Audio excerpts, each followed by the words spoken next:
Hello, and welcome to another EPC Teardown Guide. Today we're taking a look at the Samsung Galaxy Z Fold 3. With an interior and exterior screen, this repair may seem daunting, but is quite straightforward. Now let's get into it.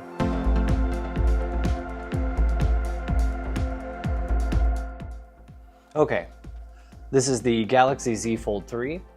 We've let this sit on the heating pad for about 15-20 minutes now, so that adhesive on these two backs have had a moment to actually start to loosen up. Now, when you're doing this disassembly, whether it is the outward facing screen or the inward facing screen, you'll want to disassemble these two first. The reason being is that this interior screen is a lot harder to remove without damaging components. If you will be removing the interior screen, make sure to order a new bezel, because as you lift this up, it will get bent and damaged.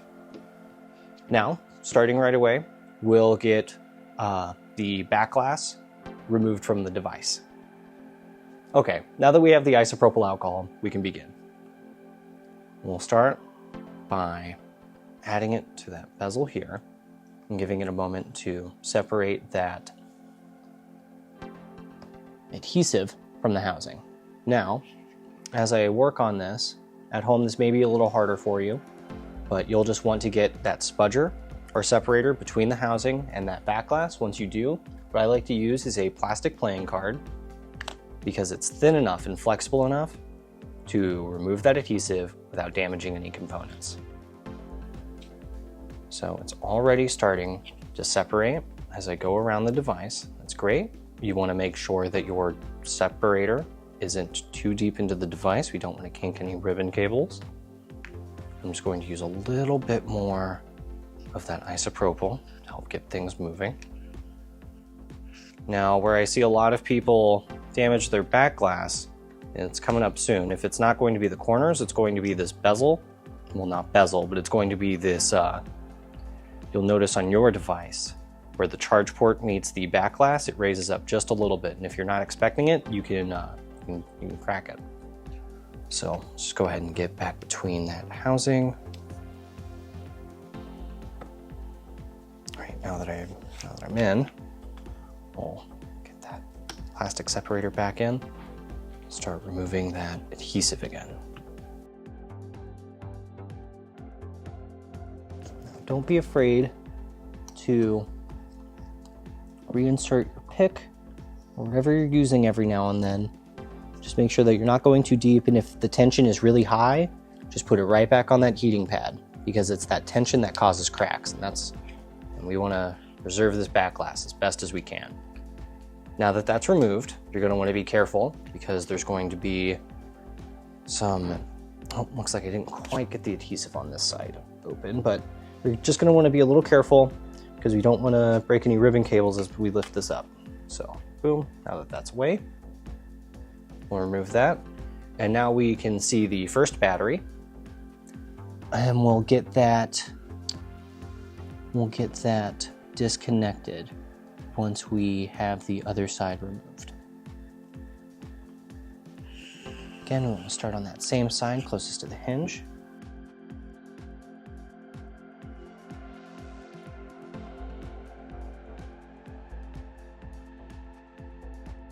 Here, instead of this end, we'll try this one. Sometimes you just need to be a little flexible about your approach.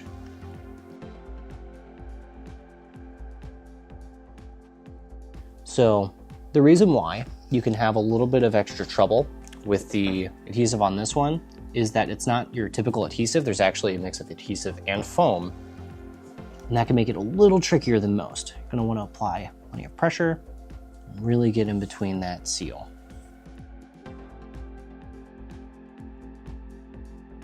So the easiest way to get into the screen is actually near that speaker, that outer speaker bezel. There will be a gap between the housing and the screen. That's your best bet for getting in.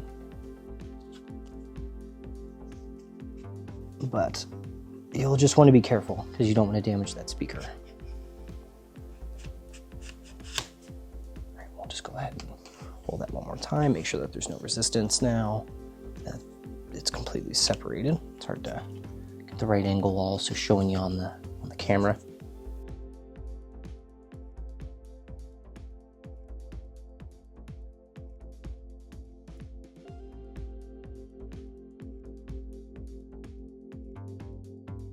A little bit of extra isopropyl alcohol. Now, I tend to be pretty liberal with my use of alcohol. That's because I'm lucky we get to use denatured alcohol here. If you're at home and you're using typical alcohol that you'd find at your, you know, at any kind of store, those alcohols tend to be higher, those alcohols tend to be lower concentration and more water. So you need to be careful not to short anything with it. But this is like as pure as it gets. So yeah, I would recommend a 90% alcohol if you can find it. If not, you'll just have to, you can still use 70% or 80%. But if you can find 90, you should use 90. I'm just gonna have to, I may have to put this back on the heating pad, so we'll be back in a few minutes. Okay, now that we've let that sit on the heating pad for a few minutes, again at about 75 to 80 degrees, 75 degrees would be recommended, Fahrenheit, 75 degrees Fahrenheit. We're just going to go ahead and get underneath that ear speaker once again.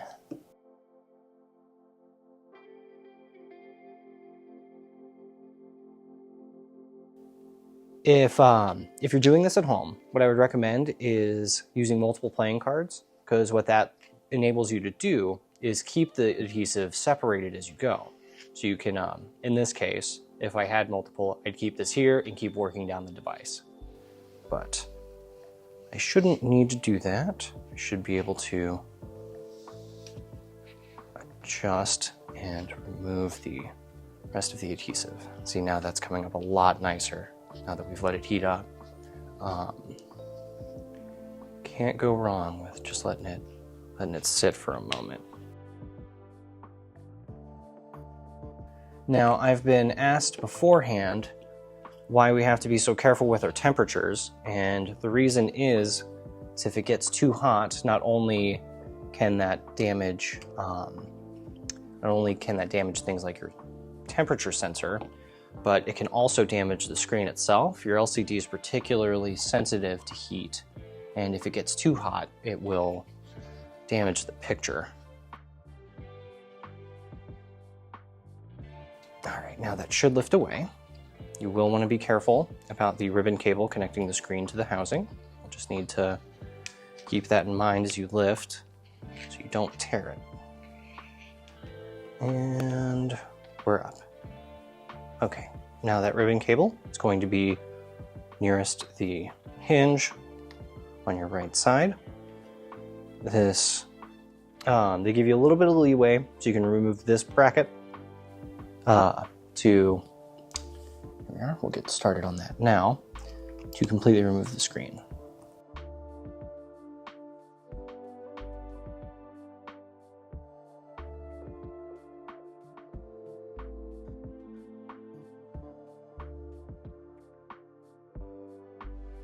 Now you'll just want to use your pick or your spudger to get underneath that plastic bracket. No, this one's not going to come up. There we are. Should come right up. So these are LCD hinges for the exterior screen. We'll get to those in a moment.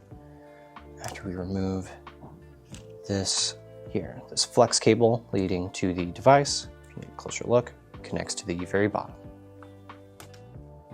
And there we are. Now both of those exteriors are removed. Now we can start with disconnecting the batteries. So let's go ahead and get those removed as soon as we can.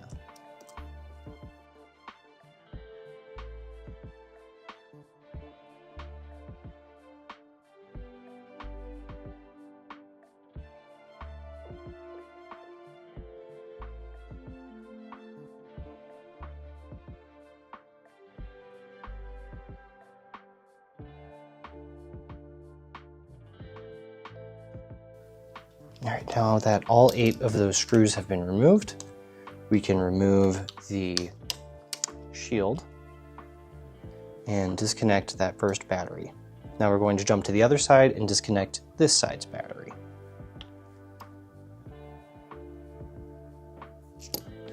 Let's just go ahead and remove the adhesive. So this is your magnetic charger.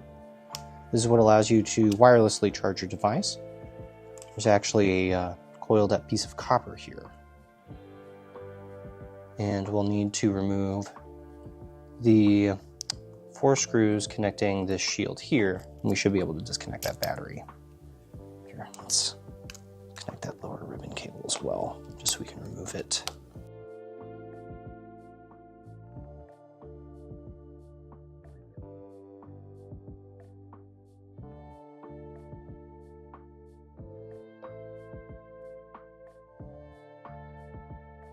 Okay, and we'll just use our spudger on the side of it here to remove that wireless charger.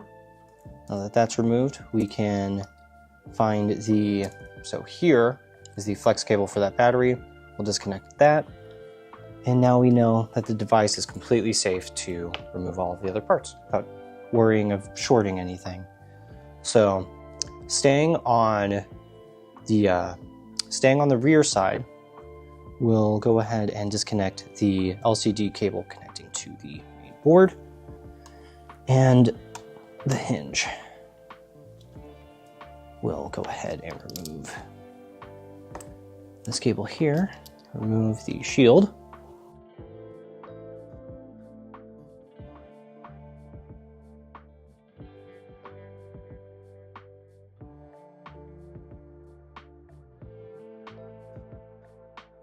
Using our spudger, we'll want to start on this side first, just so it doesn't snap when we remove the rest of the pieces. You'll see an indent on the housing. That'll help you get underneath it without damaging anything.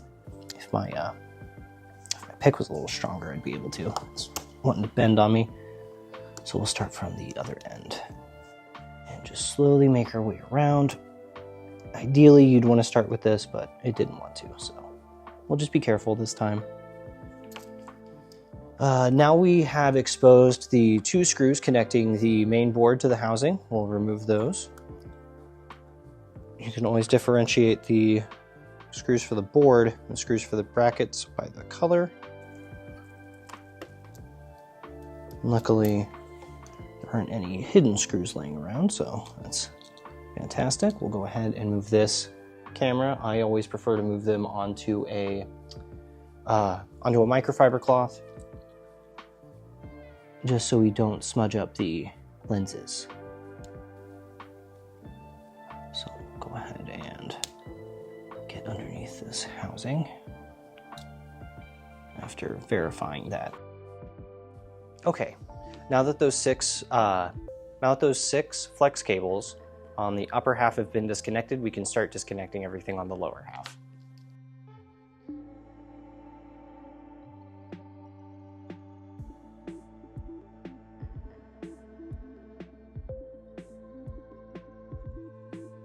Rear shield has been disassembled. I'll go ahead and remove this as well. Keep that there. Remove this sub and main flex cable. This sub and main flex cable. Keeping them oriented. Yep, very important. Okay. Let's connect these 2. All right. Now that all of the flex cables on the main board have been removed, we should be able to remove the board itself. Again, we want to start from the smallest side first to prevent any kind of damage. Keep that lifted up. Now that all of those flex cables have been removed from the main motherboard, we'll go ahead and pry up the motherboard itself. Ideally, you'd want multiple spudgers to support these more delicate ends, like this one at the very bottom. What I would do is, if you had the opportunity, use a spudger to just keep that lifted. Now, we'll start from the other end and lift that up as well. Was a hidden screw. Right, there are 3 black screws keeping down the main motherboard. Now we should be able to lift everything. We're going to go from the end where that cable meets. Here, we're getting more leverage. That's great. We'll just want to keep in mind how much pressure we're putting on this end here, because again, we don't want to break anything. All right, and yeah, the SIM card was removed. So the only thing keeping this down at this point is are these clips at the top. Now that those have been removed, we should be able to continue. Okay, now let's get this lower board. There's another 3 screws keeping it down.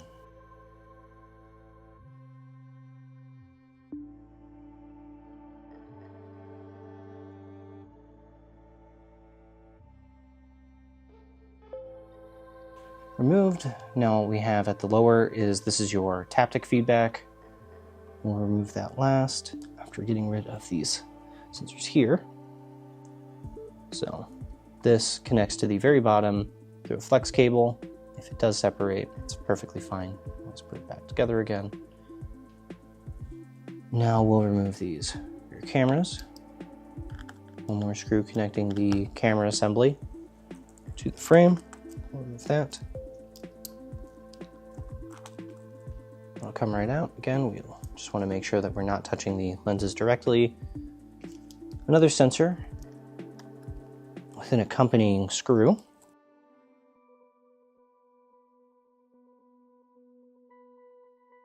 There we go. Now, as we remove this, you'll want to make sure that we're not damaging the flex cable going along the housing. The easiest way to do that is to just grab it by the cable here and slowly lift up. Again, if it does separate, there's another connection going from this here. Let's go ahead and remove that. So if it does separate, this connection here, there is a connection, if you can see it, right along this end here where it meets with the actual sensor. Moving on, the only thing remaining is this battery. We'll get to that last because we'll have to heat up the whole device again to do so. Now, let's remove this board. There are 3 flex cables. 1, 2, 3. We'll want to remove this SIM tray.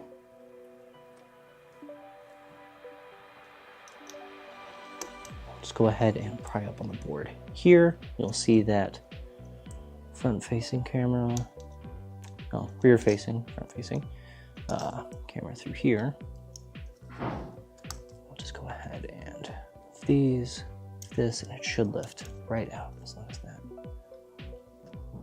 Okay, so the only thing preventing me from lifting this up now is on the other side. We have a wire here. Just need to get underneath it with our pick and remove it from its brace. There we are. Now we'll get to the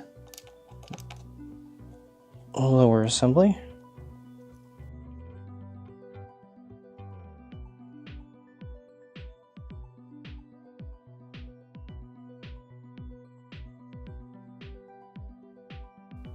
And we'll be prying up near this flex cable. If you're using a metal spudger, I would recommend prying from this area or this area, but because I'm using plastic, I can use the gap that I know is there provided by the flex.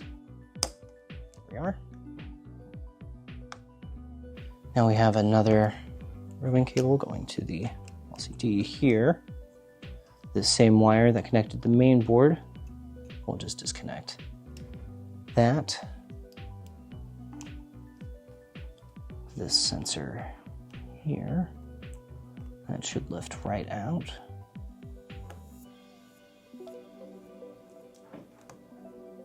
Just want to keep it braced with your finger so you're not putting too much pressure on that cable, because this one is very delicate. And the only thing keeping this board down is adhesive. Go ahead and Lift that up from the back. All right, so we'll lift that up after giving it some more heat. We'll take that. So we'll be taking out this board, the Taptic motor, and the 2 batteries after we give it some more heat, and that should be the full disassembly. All right, let's go ahead and give it a few minutes. All right, now that we've let the device sit on the heating pad for a few minutes, we can start to remove these 2 batteries, the Taptic sensor, and this board. Let's get started. So, with every battery disassembly, I always recommend starting with the bottom of the battery. Use a little bit of isopropyl alcohol, and remember to always use a plastic spudger, especially if you're not, especially if this is your first time doing a repair, because it prevents, plastic is just way less likely to start a fire. All right, now that we're underneath that, we'll just go ahead and go from side to side. First battery is removed. Now we'll start with the bigger battery on the end. Go ahead and pry it from the bottom. And I always try to distribute that pressure.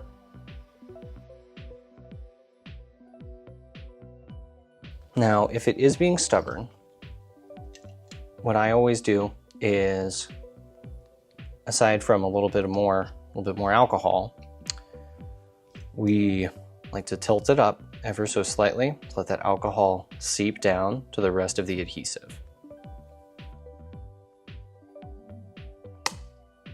Let's go ahead and remember to distribute that pressure. We're already starting to bite into it. I can feel my spudger going deeper in underneath the battery. That's great.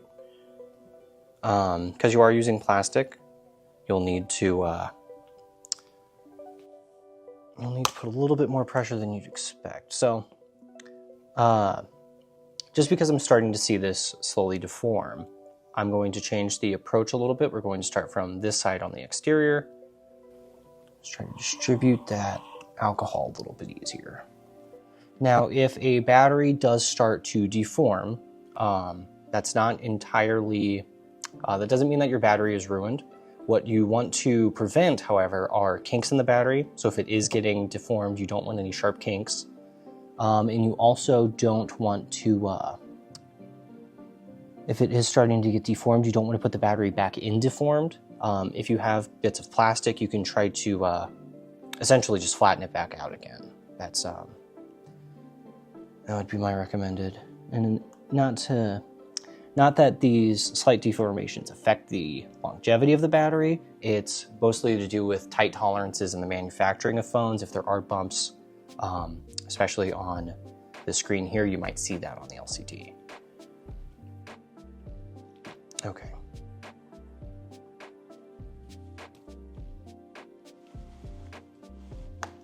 There we are. Now we're starting to make leeway. And we'll just let that adhesive pull away from the battery. Second battery finished. Let's go ahead and reorientate. Get this Taptic motor. With these, I actually prefer to use a small flathead to get underneath and slowly pull up. There we are. That's the Taptic motor. Now we'll go ahead and remove this board. I'm going to go underneath the side here, pushing down this flex cable. The only thing you'll want to avoid is putting any adverse pressure here, because what we're seeing is actually the back end of that LCD. And if there's too much pressure, or especially if you're using metal tools, you will damage that LCD. All right, now that adhesive is up, everything is disassembled. And that is how we disassemble the Galaxy Z Fold 3. Don't feel like doing a teardown yourself? Have not just one, but hundreds of devices taking up space? EPC is a global leader in the ITAD field, and it's our goal to reduce e-waste and give devices a second chance. Reach out to us today to learn more.